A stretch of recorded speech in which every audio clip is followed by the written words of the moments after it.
Yeah, hey, hey. What up, y'all? It's Freestyle the music, back at it again. Let's go, Soundraw. We got it.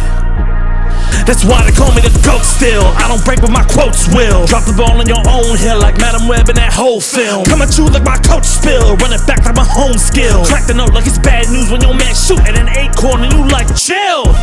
Killers fire parades treated like a gun range. Said I wanna see the gold rush or a cat video. The world changed. The wind's wave you can make up what you want now. Like the Matrix is fake love. We should break up with a pizza or hate us just like Dave does. Want the future but return a vision. Drop the ball like it was Hillary Clinton or the prosecution when you Fanni Willis. Are you fucking kidding me? Just had to risk it when you hire someone and you sleeping with them, but you say you didn't. This is too important. Now you talking shit when you up as a witness. It's shaky. Yeah, Dung King's looking crazy. Fraud trial got this bitch looking at for cash, crying like a baby. House finally got a impeach. Go ahead and lose a new seat. But you Kanye and you can't stream, getting kicked out with your Yeezys at the SB. Switching up the box, fuck the politics, you gotta pick, I'd rather show you thoughts. Fuck the taxes, move to Florida like Bezos for the stocks. No recession in the US, but Japan just fucking dropped. War pig in a nice suit, thousands dying but they say two. Public changing their opinion on a Joe Biden, Madden, Netanyahu. It's about time, everybody wanna move lines. Tucker saying he's a chill guy, he just Putin. And then suddenly they hit Alexei in the next week. Everything insane, we all beefing with our brothers like a Jesus Marrow chain. Costing more than every costume that they selling in your game. I ain't scared of all these grifters, they get jumpy at my name. Call me that GOAT still, I don't break my smoke will. Drop the ball on your own hill, I got 4 on my own film. Come at you like my coach spill, run it back like I'm John Skill. Crack the note like you bad news and you see through like Dakota Dresser for 50 mil. Ooh, too soon. Was it that bad, Dakota? A second Dakota Johnson has hit Ellen DeGeneres.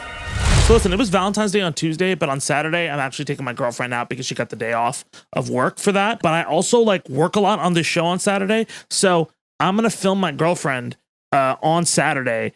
And if I got things done on time, she will give me a positive message. If not, she'll let you guys know. Maddie, what do you do today? Huh? Did I take you out and hang out with you enough today? Yeah. So I did do well. Yes. You guys fucking heard it. Hey, thank you guys so much for watching Freestyle the News. If you like what you heard, please beat the shit out of that like button like you just jumped on a Southwest Airlines flight to Hawaii and you saw it looking at you weird in the aisle, and when the stewardess is like, hey, why don't you stop yelling? You're like, the baby's yelling too. You know, like an adult. And then leave a comment on your favorite bar. Very quickly, before we go forward, thank you for all the love on this week's Zed Talks. We talked a little bit about Jon Stewart's return and some of the weird social media reactions it was getting. Also, thank you so much for everybody who signed up for Too Soon Crew this week and entered the Discord. We have a lot of great conversation and people joining going on. I'm really, really excited about all that. And by the way, that giveaway is still happening. If you don't know, last week I announced a giveaway where if you sign up for Too Soon Crew, which is our patron service, you get exclusive videos, you get discount on merch. At the highest tier, you get to have your messages featured in the episode. Well, we're giving away 5 Run It Back hoodies to 5 people who sign up. And I'm gonna announce the winners tomorrow, actually, so you have 24 hours to get in if you haven't already. But that's my small little plug here. Everybody who's new, welcome. And let's just get into this breakdown. And guys, it was a fairly messy week, all things considered, right? With the Chiefs winning the Super Bowl and Travis Kelce winning a scream fight with Andy Reid's face. But let's start at the top with Fanni Willis and Donald Trump's trial in Georgia. And man, so much of this could have been avoided. So if you don't know, Fanni Willis, the district attorney of Fulton County and the woman bringing the heat against Donald Trump in his Georgia election trial, has been marred in controversy, having been found to be in a relationship with the prosecutor she hired, Nathan Wade. The bombshell allegations and confirmation came after weeks of the Trump team alleging improper conduct on the behalf of Willis. And listen, Donald Trump said a lot of fucked up things about Fanni Willis, and some of the insinuations about this were counted as some of those fucked up things. And this week, Willis took the stand to see if she would be disqualified from this trial, which, by the way, would push it past the 2024 election because it'd have to be rescheduled because of this improper relationship. So the stakes are very high here to be above board and direct and clear. And so naturally it was a fucking mess. Willis took the stand and was incredibly combative. You've never given Mr. Wade money through Cash App. No. The only money you've ever given him outside of a contract is cash. I didn't give him money in a contract, so that was cute, but I didn't give him money outside in a contract. What happened? No, we're going to answer it since you said it. So don't be cute with me. and then think that you're not going to get an answer. To people's personal lives, you're confused. You think I'm on trial. These people are on trial for trying to steal an election in 2020. I'm not on trial, no matter how hard you try to put me on trial. Which, yeah, I mean, I understand. Of course, Trump was trying to weasel out of very legitimate charges that, let's be very real, a lot of people know there's overwhelming evidence that he is guilty of. But all of it could evaporate because of this stupid fucking mistake. And a big question was the timeline of when she started seeing Wade. Now, Willis and everyone says it's after she had already assigned him to the Donald Trump case, but there were some claims that the relationship actually started in 2019. When did your personal relationship with Mr. Wade end? Our personal relationship ended in this year. So let's be very clear so that we don't mix words. I don't want to mix words in here. Could we just have an answer to the question? I can handle Mr. Seda. Let's have it. She asked about a personal relationship. She asked when the romantic relationship ended. That's the question. It's sometime in, I'd say late summer of 2023. Now listen, I don't know if she's been disqualified. Her reaction on the stand has been praised and also admonished for the way she acted. Like, yeah, give it to him, but also, what are you doing? Democracy is on the line, and yes, Trump deserves to see the consequences of his actions built out in court. That being said, Willis should have fucking known better. This trial is incredibly important. Even if the Willis and Wade rom-com started after... You know, Miss Willis, I also hate election subversion. What? I do too. Who would have? After she assigned him to Trump's case. This is important. Why the fuck would you do that? It's not cute. There are times where you don't go for the relationship. Also, even if this was a normal job where you're not prosecuting a former president for trying to subvert an election, you would have to disclose the fact that you're in a relationship with whoever you're working with. You have to disclose that. And if you're on the stand for this, because let's be very real, that is improper. You should, by all accounts, be on your best fucking behavior. I don't care if it's annoying. Of course it's annoying. But you're in this mess because of you. That was Donald Trump's one out, and you gave it to him on a silver platter. Now, no definitive decision has been made. There was a star witness, but apparently that wasn't enormous enough to move the needle. He was mostly silent during his testimony. But yeah, let me know what your thoughts are on this whole thing. I'm pretty frustrated with this lady. And just another quick update on the Trump trial in New York, the civil fraud trial that he has.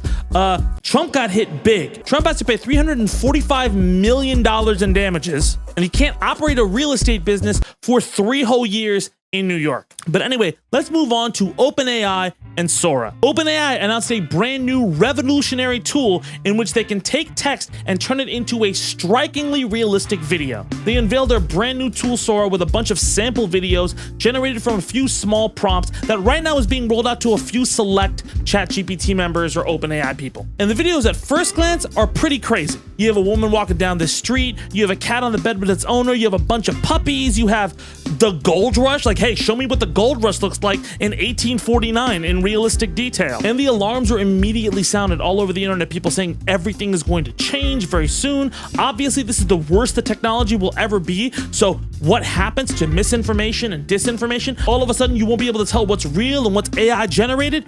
All legitimate concerns. All right, I have something to say about this. Number one, I made it very clear what my opinion is about AI on this channel. Amazing and a net benefit if used as a tool, but devastating and horrible if used as a replacement. And the reaction to everybody being really, really scared about this happening, like terrified, is a very good thing. Here's why I say that. Generative media technology, whether it's photographs in Photoshop or CGI in movies or even ChatGPT, has had a history of alarms being sounded and people being very afraid of the fact that, hey, this thing could replace jobs, it could distort reality where you don't know what's real or what's fake. And that panic, which is often legitimate, has actually led to some good things, particularly people being very, very aware and on guard as these technologies are developing to find specific markers to tell you what's fake. And listen, that does happen. The first thing I did when I heard about Sora was I went through every single video and I looked for similarities between the videos.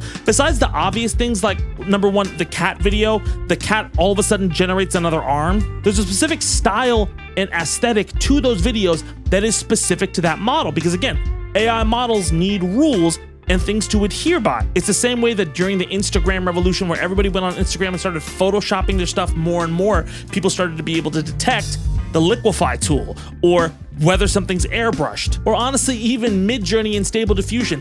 Now there is a whole list of things to look for whenever an image is generated, whether it's generated by AI or not, like whether the fingers are weird, whether there are gauges. And obviously this technology will get better, and that doesn't mean there's no cause for concern, but it is optimistic that everybody is terrified of this thing, because now everyone is on guard for videos. Now everybody is skeptical about what they're seeing and wants to make sure it's real or not. The biggest problem in society, people just accept things, oh, this is what happened, that's it. And in these moments, which have happened just honestly within the last decade, that discernment has led to these technologies being checked at every single turn. Listen, that doesn't mean that sometimes it's not fuzzy, but again, being skeptical, understanding what this thing does, and being able to discern what's simple and what's complex and what this thing is actually doing, that's gonna help us in the long run. So yeah, scary.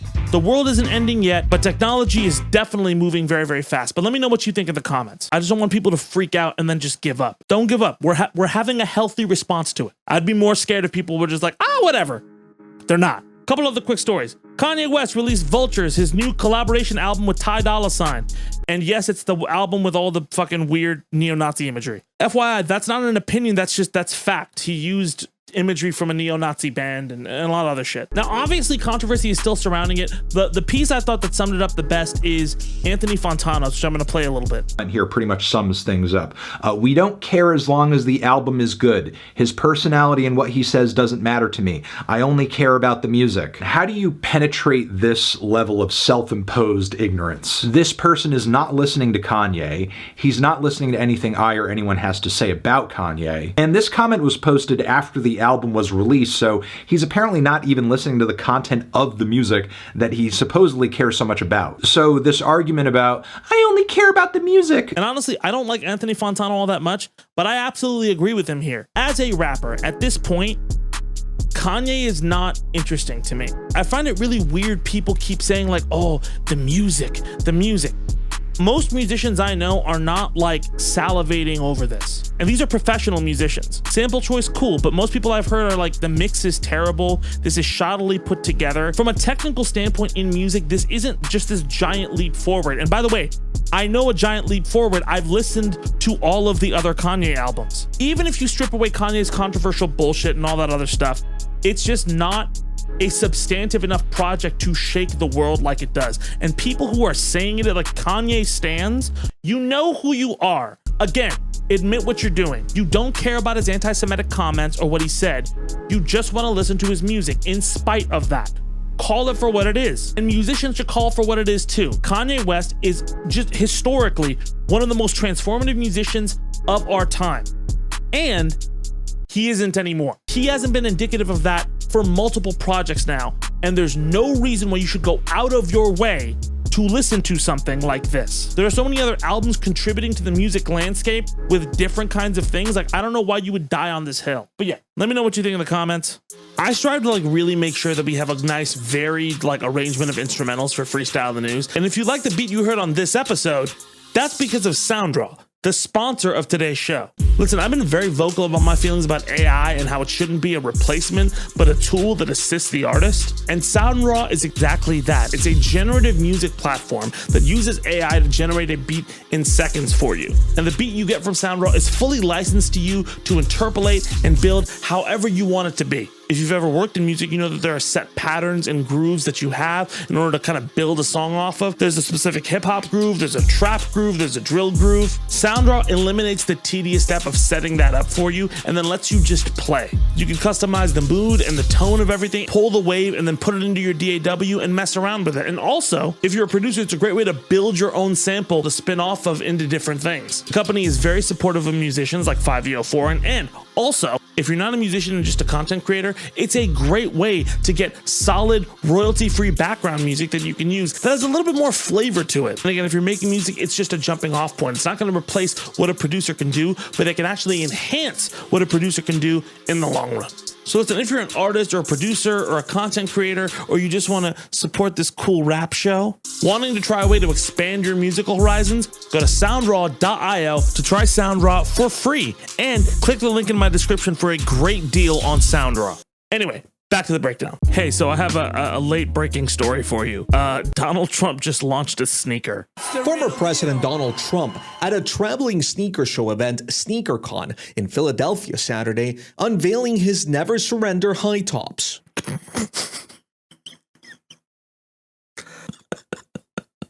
Hey, yo, dog. You got them January 6s? Oh, what? You don't got them insurrection 2s? All right. Okay, I am actively trying to not be a hater. Like, I'm being serious. I'm actively trying to not be a hater right now. That being said, these look fucking terrible.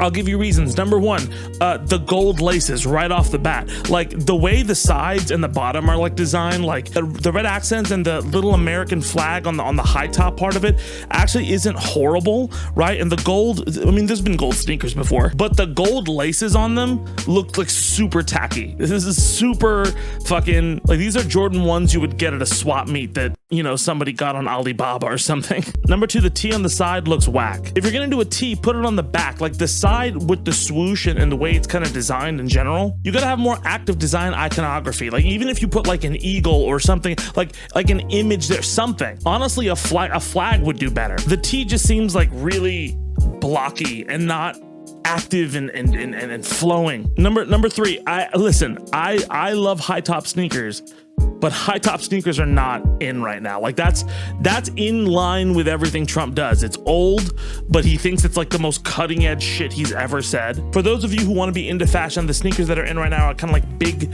and chunky. They're kind of fat. We're kind of going back into like the mid 2000s. So like those Yeezy Boosts feel kind of old, right? They're still a nice running shoe, but baggier clothing is kind of in. And so like, yeah, I get the high top, but that slims the pant down. It's not there, man. Also, these are $399. Like, fuck no, dog. If you buy these over a pair of Jordans or a pair of Kobe's, honestly, even over a pair of those big red shoes from Mischief, what the fuck is wrong with you? Like, even if you were a Trump fan, listen, if you were a Trump fan, there are a million other sneakers that look American that you can get. Honestly, Chucks, that'll be great. Maybe if this is at $150, like I think it's a steal. $400? The fuck out of here. And let's move on to a pretty seismic story, the death of Alexei Navalny. Alexei Navalny, Vladimir Putin's most prominent critic, who was serving a 3-decade sentence at the Polar Wolf penal colony, died after falling unconscious this week. There are serious concerns about how he died, and especially since Tucker Carlson just went and had a fucking interview with Putin not too long ago. Vlad's just like a chill guy. Oh, by the way, here he is killing his opposition. And many people, including the Biden administration, have pointed the finger at Vladimir Putin. And I think, honestly, the world very clearly knows what happened, especially since Russia has a history of jailing journalists, poisoning dissenters. Hey, how's the chief of Wagner doing? And Navalny had been in the news, constantly opposing a lot of things that Putin did. I don't know what other take you can really have here, aside from this is fucked up, and this shows the problems with Russia and how much of a strongman Putin is. But I do think there's one take that some people are coming to, and that is, what the fuck is wrong with Tucker Carlson? Tucker was on record saying, hey, sometimes leaders need to kill people. Wild statement. And him going there when journalists from the Wall Street Journal and other American journalists are held in captivity. That's fucked, dude. Tucker's biggest grift is getting independent and culture war people to side with him because they're worried about censorship. I don't know how you say, hey, the woke mafia is gonna kill you because they disagree with you. You should follow this guy who killed his political opponent and jailed the journalists who didn't like him. Also, I look like a fucking frog. Tucker Carlson looks like a frog. Am I the only one? Like, he looks like a frog, okay? Like, it's not the... And I mean, let me know what you think in the comments. I'm going to end with a few quick stories. Japan fell into a recession after 2 consecutive quarters of contraction. That's the definition of recession. And now it's been knocked out of its place as the 3rd largest economy in the world. The UK is also facing a recession right now, all while the US is set to actually start to decrease inflation prices. In fact, the US is reporting pretty good job data about jobless claims and everything like that. A lot of everyday people aren't immediately seeing it, but these things are usually slow to roll out to where it is visible for everybody. And prices are still high, so we'll have to wait and see how this shakes out. Instagram is going to limit political content on its platform. Well, not limit, but they're not going to serve political content just randomly in their algorithm on their explore pages anymore. They say this is a move specifically because they don't want to over-encumber people with politically based content. But if you already follow people who are serving political content, they'll still serve that to you. They're just not gonna go out of their way to serve it to other people. And I actually think this is a fairly good change. As somebody who knows a lot about social media, the biggest issue with Twitter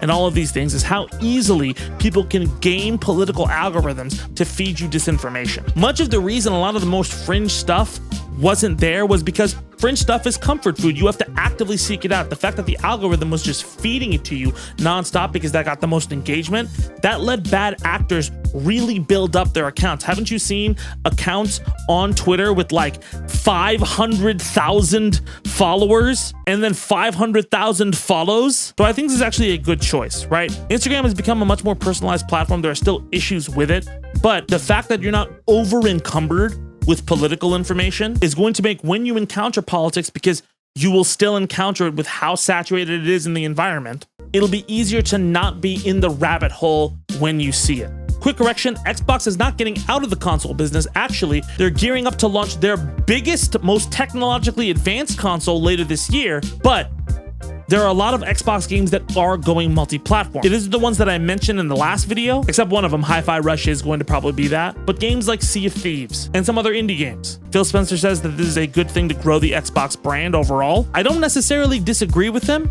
I think if there are still some big exclusives on the Xbox One, that's actually a pretty good thing. But we'll have to wait and see, but it is actually some pretty good news for the Xbox brand overall. So, sorry for making you all worried. Still, buy physical media. That's going to do it for today's episode. Thank you guys so much for watching. FYI, we're going to actually drop Let 'em Cook in our podcast that week, but one of my friends got sick and we have a Let 'em Cook episode, which I'm going to drop tomorrow. That's our gaming podcast, by the way. Go sign up for Too Soon Crew. It's the last day for the giveaway. Anyway, my name is Tabani. Thank you guys so much for watching, and I'll see y'all soon. Let's go!